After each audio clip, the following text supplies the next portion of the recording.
Aqui há Romanos.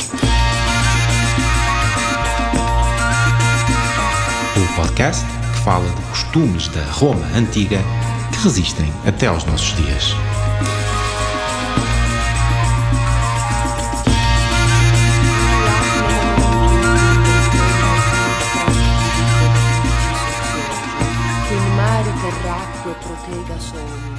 Então, muito boa tarde. Olá, boa tarde. Inês, o meu nome é Lídia Fernandes, sou arqueóloga, coordenadora do Museu de Lisboa Teatro Romano e convidei a Inês Simões, que é uma grande profissional e também uma grande amiga, para falarmos um pouco sobre moda. E este podcast enquadra-se no programa Aqui há Romanos, e vamos, de forma um pouco anacrónica, perceber se de facto há moda romana entre nós e de que forma é que este tema da moda se enquadra na atualidade e como é que se enquadra em contextos históricos, arqueológicos, de um museu dedicado a um monumento cénico de Lisboa, que era o Teatro Romano de Lisboa, construído há cerca de 2000 anos, portanto, inícios do século I depois de Cristo. Mas, antes de entrarmos propriamente no tema, gostaria de apresentar a minha convidada, Inês Simões, como já referi.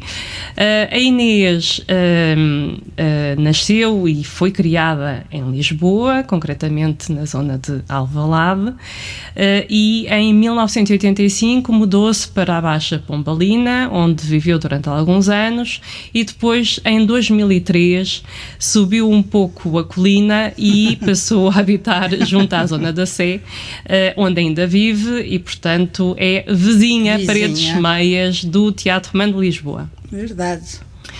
Licenciou-se em pintura pela SBAL e em design de moldes pelo FIT, em Nova Iorque. O que é isto, Inês? O FIT, Fashion Institute of Technology. E ficaste em Nova Iorque quanto tempo? 3 anos. Portanto, estudei e depois, durante um ano, com o visa especial, consegui trabalhar também em Nova Iorque, na indústria. E tiraste o mestrado e doutoraste em design pela Faculdade de Arquitetura na Universidade de Lisboa. És professora de design de moldes 2D e 3D desde 1992 e coordenadora da licenciatura em design de moda desde 2008 na Faculdade de Arquitetura.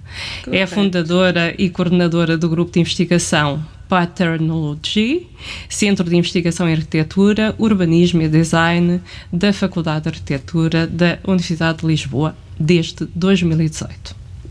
Correto. Corretíssimo, até agora, pelo menos. A tua atividade profissional compreende igualmente os campos das artes plásticas, design de moda, design de figurinos e design de moldes. És autora de vários trabalhos científicos sobre os paradigmas da representação do corpo em design de moldes e sobre o ensino-aprendizagem em design de moda. E acho que está aqui feita a apresentação, ainda que muito breve, das várias atividades pelas quais tens vindo a debruçar. E antes de começar a colocar algumas questões sobre estas tuas atividades, dizer que este contacto mais direto contigo foi feito no âmbito de alguns projetos desenvolvidos no próprio Museu de Lisboa Teatro Romano. Deste um curso de formação em abril de 2018 e integraste também uma das atividades de um festival que o museu levou a cabo em 2018 e 2019, no festival Estes Romanos Estão Loucos, com uma palestra intitulada Vanitas Romana, a moda na Roma Antiga. Foi um título que foi criado por ambas, acho eu. Eu acho que era no cotidiano de Roma.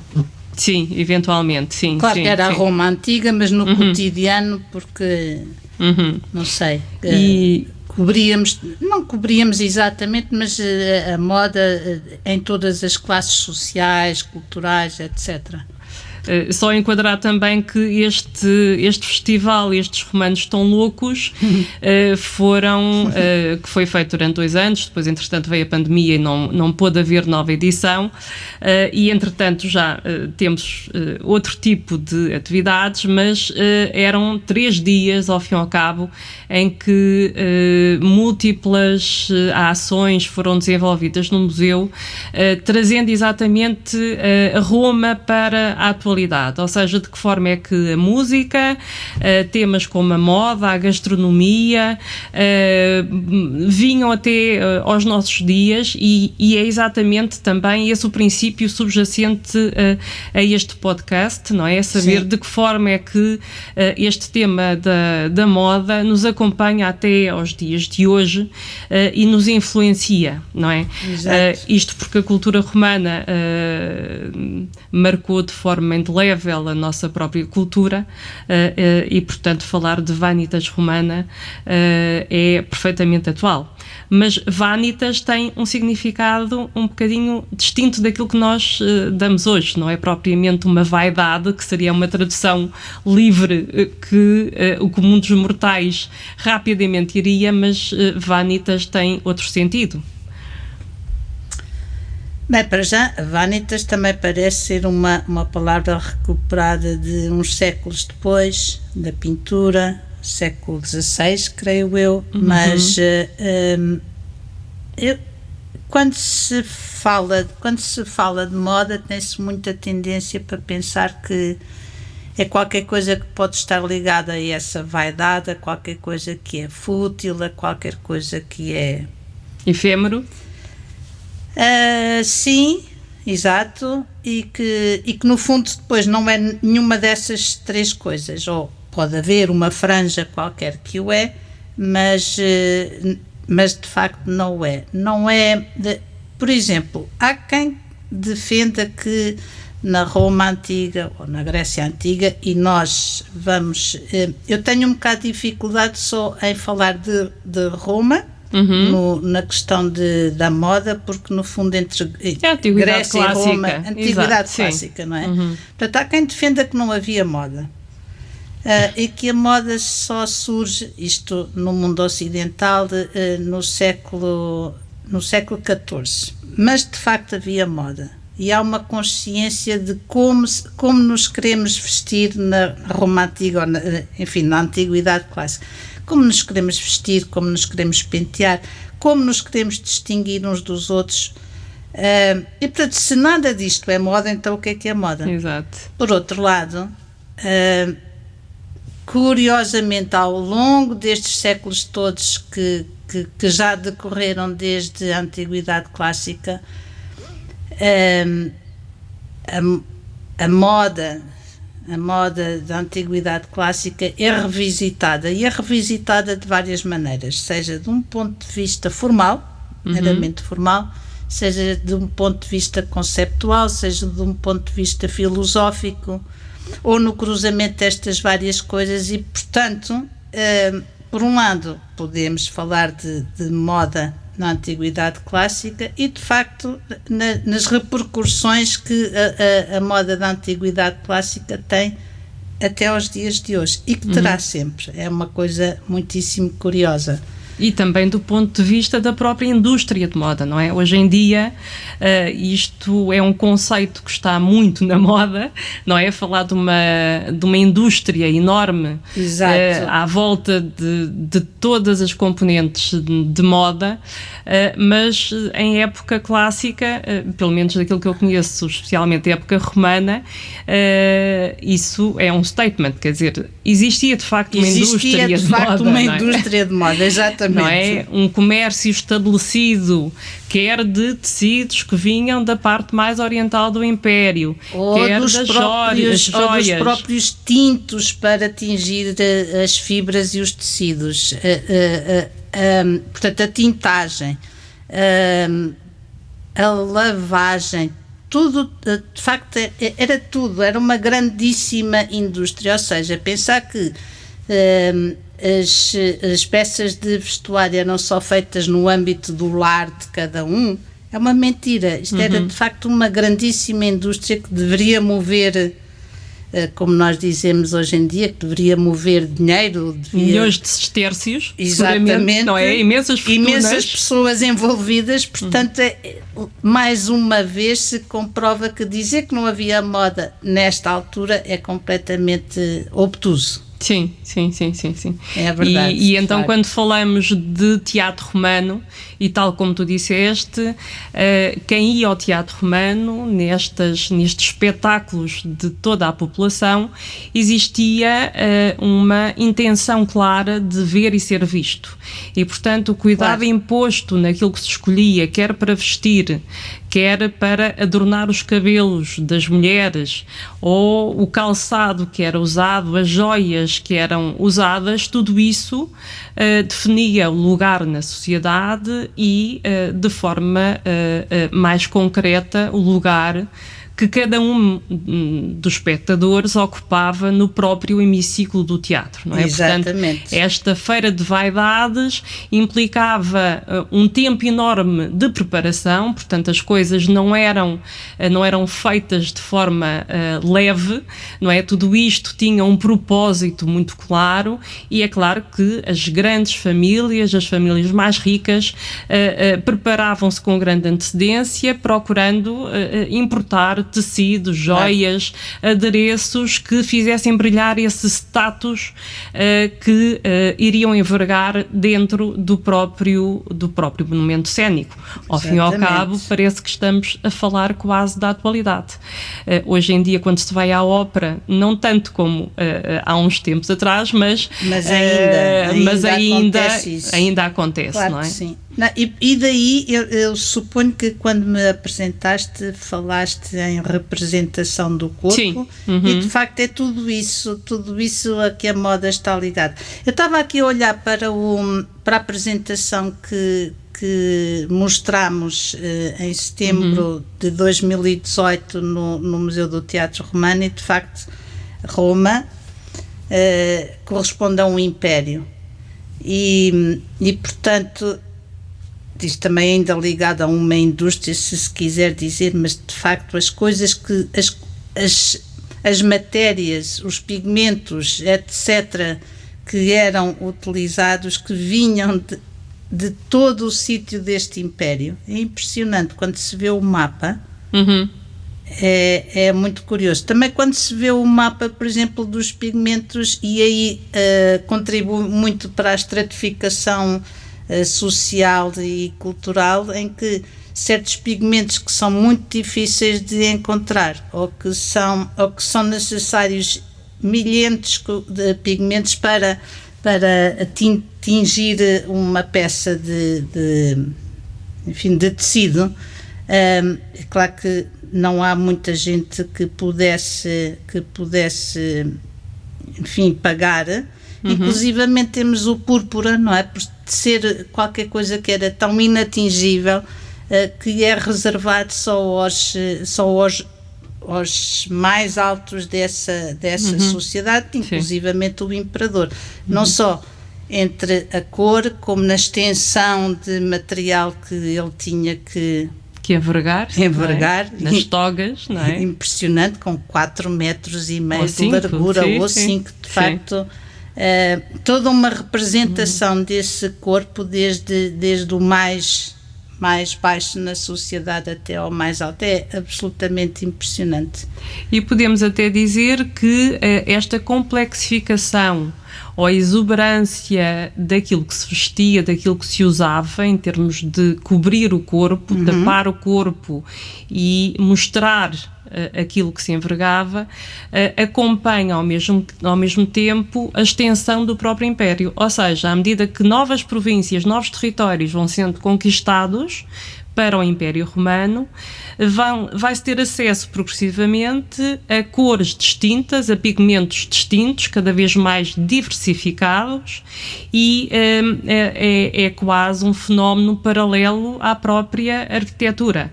Ou seja, à medida que o Império cresce, também se vão receber matérias-primas diferentes, pedras distintas, mármores cada vez mais distintos entre si, com cores mais apelativas, e quase que se pode dizer que esta exuberância da arquitetura se plasma igualmente numa exuberância da forma como as pessoas se vão mostrar ao mundo, se vão mostrar ao outro. Sim, exatamente. Dizer também que nesta palestra que houve no dia 15 de setembro de 2018, no Museu de Lisboa Teatro Romano, essa palestra foi feita por ti, mas também pelo Marcos Ribeiro, que infelizmente já não está entre nós, e pelo Nuno Nogueira. E o painel, o cartaz enorme, já não sei qual era a dimensão, mas era gigante. Era gigante porque que tinha... tu fizeste, exatamente, era delicioso, lindíssimo, e eu próprio teria gostado muito que ele ficasse no Teatro Romano, mas não, foi para a faculdade. Foi para a tua faculdade. Mas era de facto muito, muito grande, porque tinha sido feito para o workshop, ou foi feito para o workshop, e portanto o que ele era composto por vários pontos que... Como é que é aquele jogo que... Sim, que une os vai pontinhos e vai desenhando pontos, a figura. Com as várias Sim. cores, em Sim. que cada uma dessas figuras depois era o molde de uma das Sim. peças de roupa.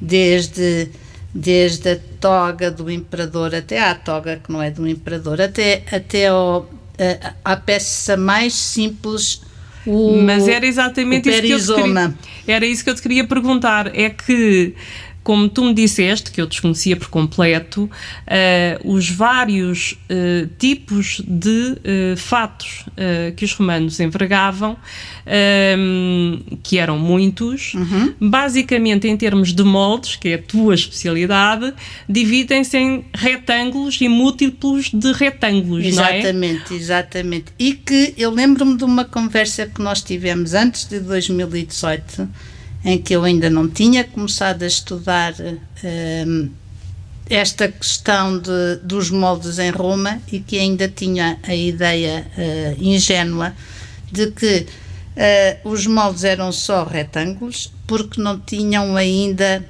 ou não tinham ainda tesouras de eixo, mas é mais tendo só tesouras de mola, não conseguiriam cortar os arredondados que nós sabemos que temos no vestuário atual, ou desde o século XIV.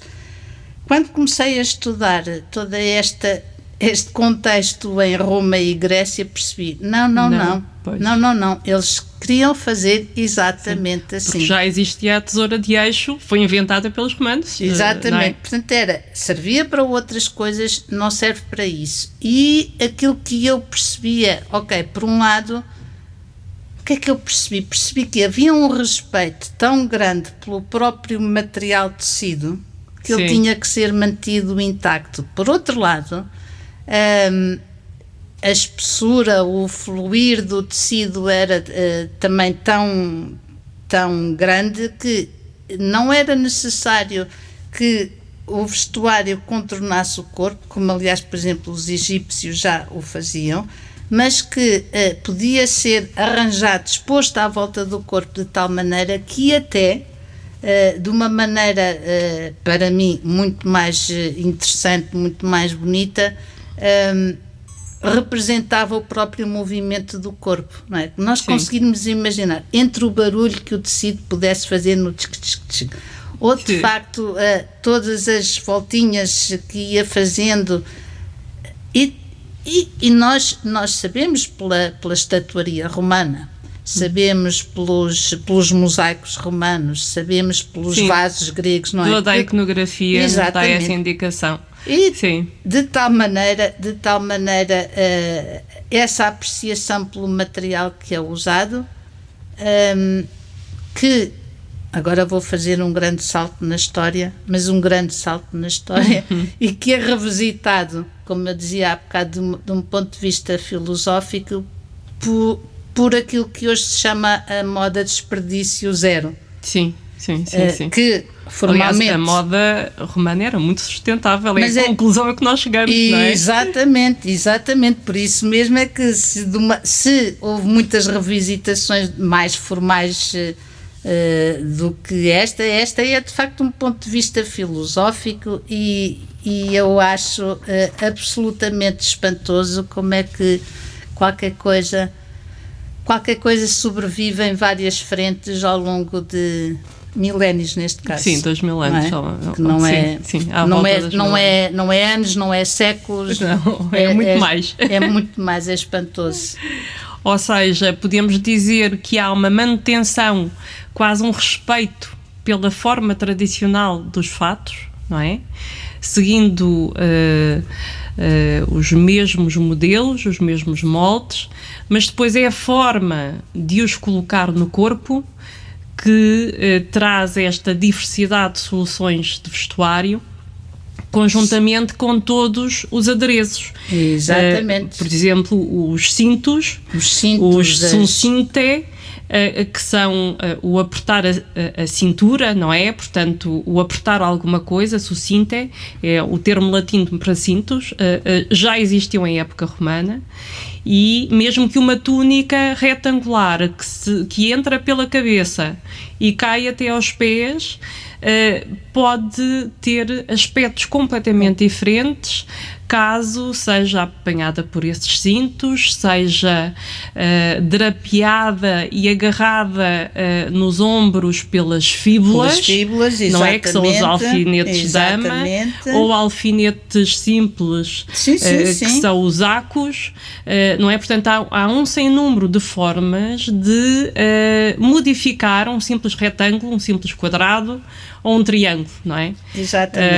E, portanto, tudo isto vai permanecer até aos dias de hoje. Nós usamos cintos, usamos fitas, apertamos as camisas por baixo do peito, acima do peito, com 1000 laços, 1000 pendurezas, não é? Mas tudo isto já existia, não é? As fitas de várias cores, as fitas de sedas, e depois a diversidade dos próprios tecidos, não é? O linho, os brocados, as sedas, toda esta diversidade já existia em época romana. Nós não mais fizemos do que perdurar, fazer continuar essa tradição de utilização. Isso, e depois, conseguimos começar a produzir materiais que não são naturais.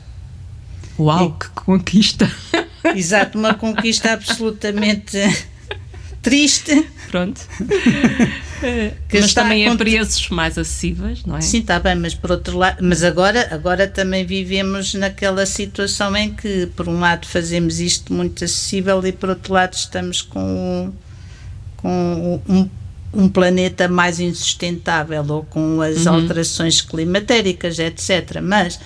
Mas uma coisa é certa, é que já não produzimos os materiais tão bem, que eles não resistem também tanto tempo. Sim. Não resistem, enfim, não conseguem viver tanto tempo.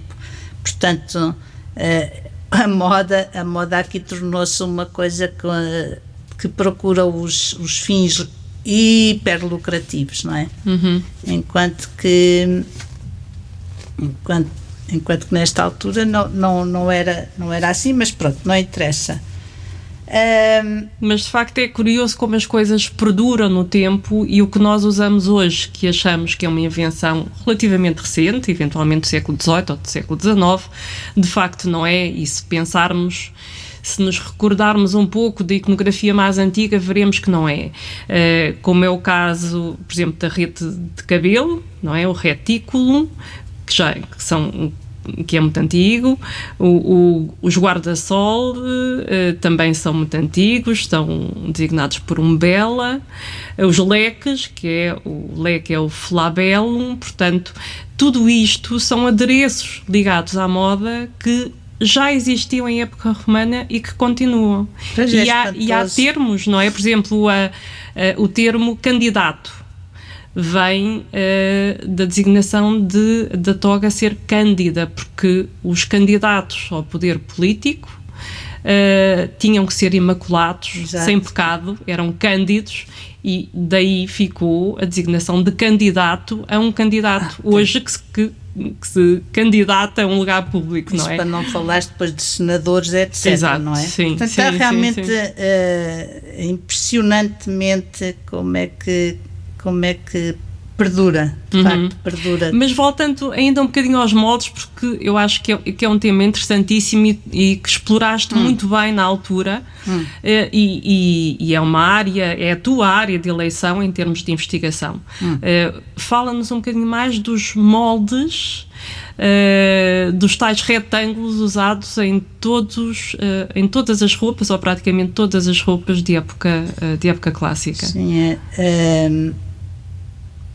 há duas medidas que comandam estes moldes, que é a altura da pessoa e a largura de mão a mão com os braços abertos.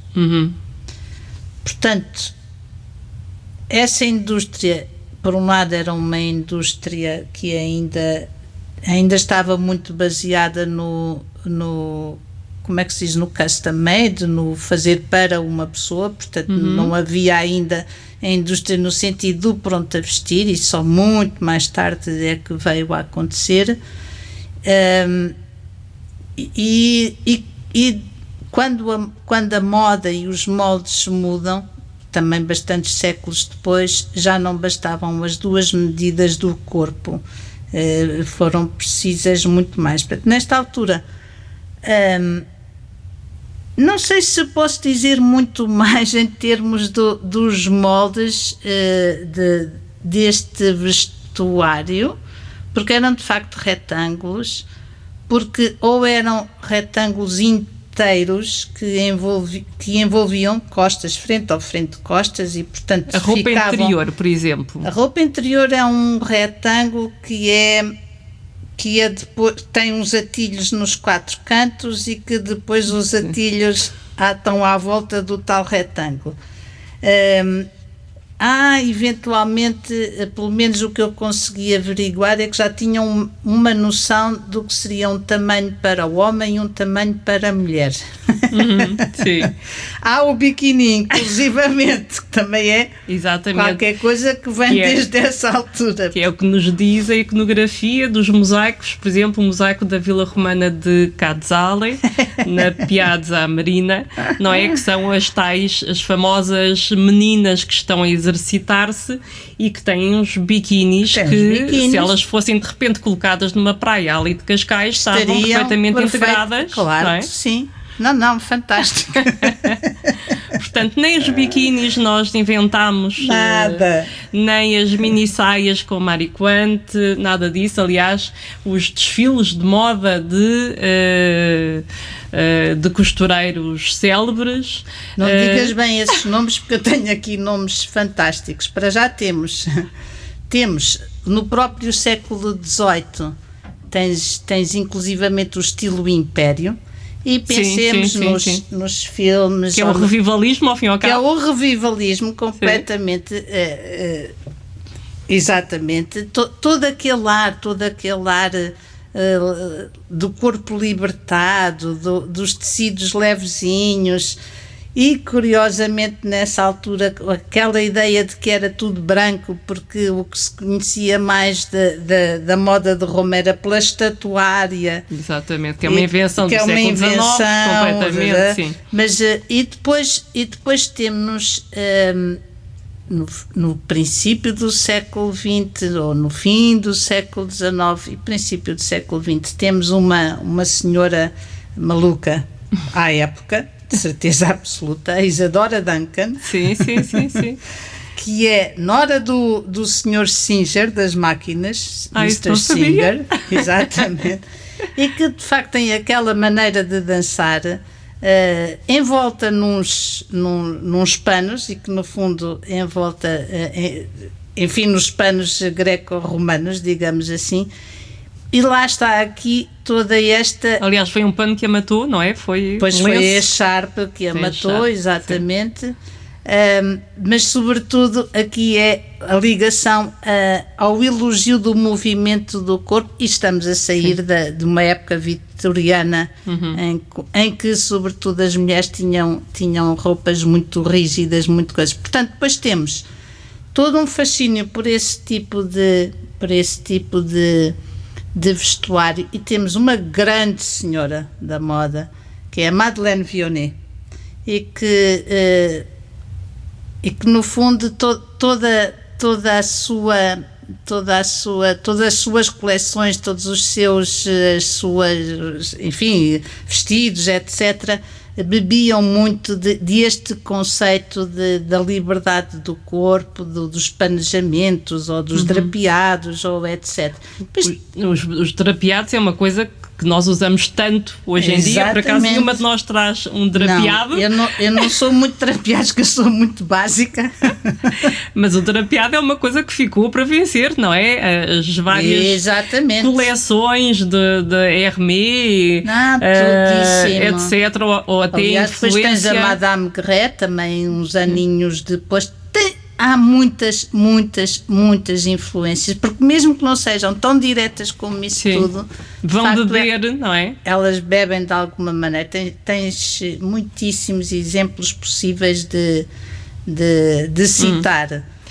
E agora, para acabar, porque as conversas é como as cerejas, são muito excitantes, não é? Claro. E ficaríamos aqui a falar muito mais tempo, mas já não temos muito tempo, e vamos terminar com uma pergunta que te queria colocar. Se tu, Inês, criadora de moldes, fosses obrigada, digamos assim, a criar roupa com os moldes da época romana, e colocasses as pessoas com essas roupas na rua, será que alguém iria achar que essas pessoas estavam vestidas de forma muito, muito estranha, muito, muito diferente? Sim, não. Vou-te dizer porque é que eu respondo assim.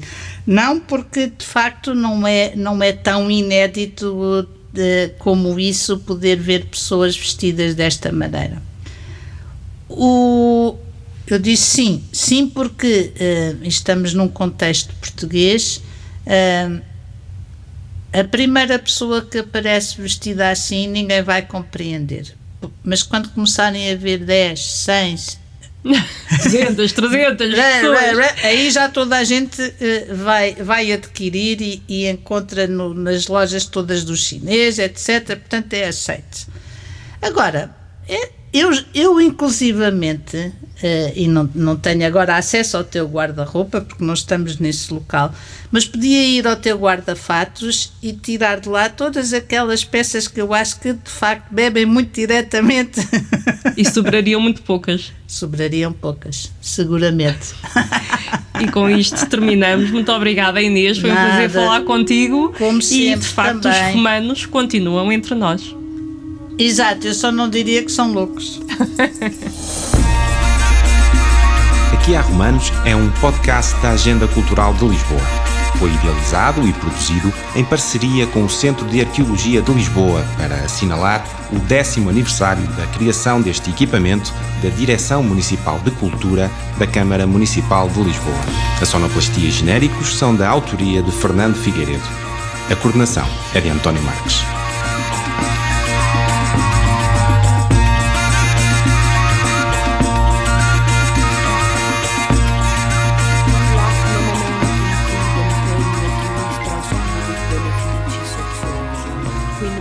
Terracque protega somnes, et de pulsis vitae procelis, salutare